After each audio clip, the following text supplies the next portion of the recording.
Good old killing attacks. What about them? How does Champions deal with them? What's the history of them with Champions in comics? What on earth are we talking about in terms of gaming fun? And how does this design consider it to be functional?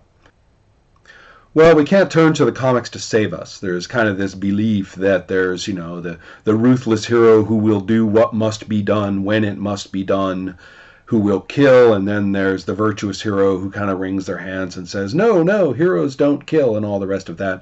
And that rhetoric kind of got into the comics a lot later, but it's actually not part of the mainstream tradition of superheroes, especially through the 60s and 70s and up through the mid-80s. It was much more common for sort of wink, wink, nudge, nudge manslaughter to occur, or much more common for, a death to kind of be shifted off screen or implied, and not more of a don't ask, don't tell as far as heroes killing were concerned. You might be surprised at how common that was when you really go back and read all that stuff. Anyways, so let's not really turn to the comics and say, well, we've got to choose our side. Here we are at the table, and I noticed something. Before we talk about the rules, and before we talk about the way play works out mechanically in the middle of a combat, I noticed something, that whenever I had trouble with killing attacks in our games, on either end of that particular controversy, where I have been, and whenever I observed it across others, there's an issue in the room that isn't being discussed, and it really has to do with effectiveness in the first place. If we've already piled up our characters in terms of massive defenses, then all those energy blasts and punches are really just pinging each other. And it's a real slow ping. I mean, if you're only getting 2, 3, 4 stun through on a successful hit at most, then these fights just become unmanageable. And furthermore, so much of this has to do with one person at the table, the game master, basically having complete control over how things turn out, through any number of interesting means, controlling what occurs, controlling what you can do, controlling what's going to happen, being able to say they escape whenever he wants, all kinds of things like that. And under these circumstances, one hunts around for some form of agency, whether it has to do with sort of the simple one of, let's beat this guy in this fight, or the more complex one of, I really don't feel like being pushed around at the table like this anymore. And you have this villain, that you like, and he's doing his scheme, and he's gloating, and we're dinging him a little bit, and we don't know where this is going to go, and it's taken forever. You know what? I'm just going to kill him. In this state of saying, basically, screw you to the GM at worst, and at best, just being frustrated enough to go for it and say, we're going to do whatever it takes. Some rules are looking at us in the face. Number one, the killing attacks go right through ordinary defenses. Stun 2.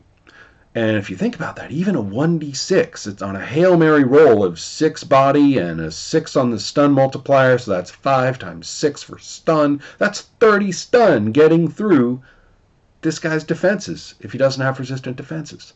Wow. That's equivalent to what I'm doing with a 10d6 ordinary roll on average, and with that many dice, the average is maintained very steadily, typically, and so you end up, and that's before defenses. So, on a Hail Mary roll, you're going, I can get through, with this little attack way better than I can with the ordinary attacks. You have the interesting backups of some tweaks, like putting it on charges and a focus. You're kind of like, well, I'll put it on a observable accessible focus, and it's going to cost half, and so great, that would be 2d6 of this thing. Shoot, ranged, it doesn't cost any extra, and who says I'm going to get this grabbed away first? He's not going to grab away this focus first thing before I get a shot off. Put it on charges, and the thing costs you no endurance, and it's cheap, and all of a sudden you're looking at a huge handful of massive effectiveness.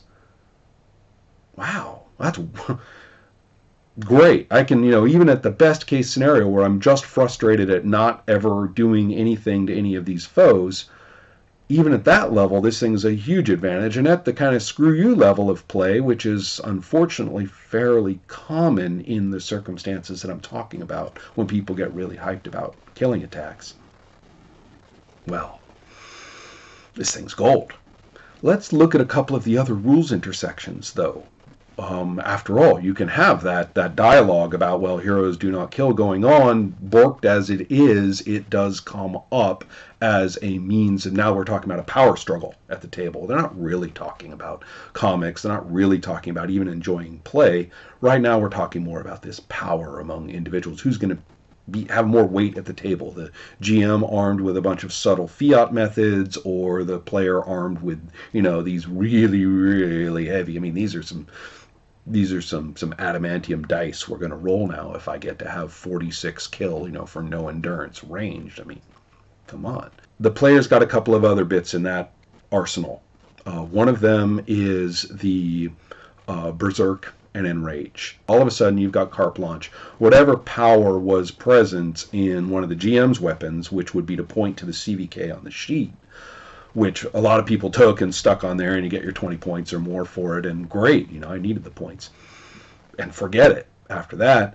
And if that's a weapon in this particular debate, and the GM points at it, and the player goes, ha, I see I've got my Enrage and my Berserk over there, and then you can go all lawyeristic on whether psychological limitations are constraints or not. I've been here. I could keep going talking about this because I know every step of that argument. I've made every step of that argument from both sides. And when I finally realized I love the comics and I love playing the game, and I realized that we left those realms long ago in order to get into that argument, I'm going, whoa, okay.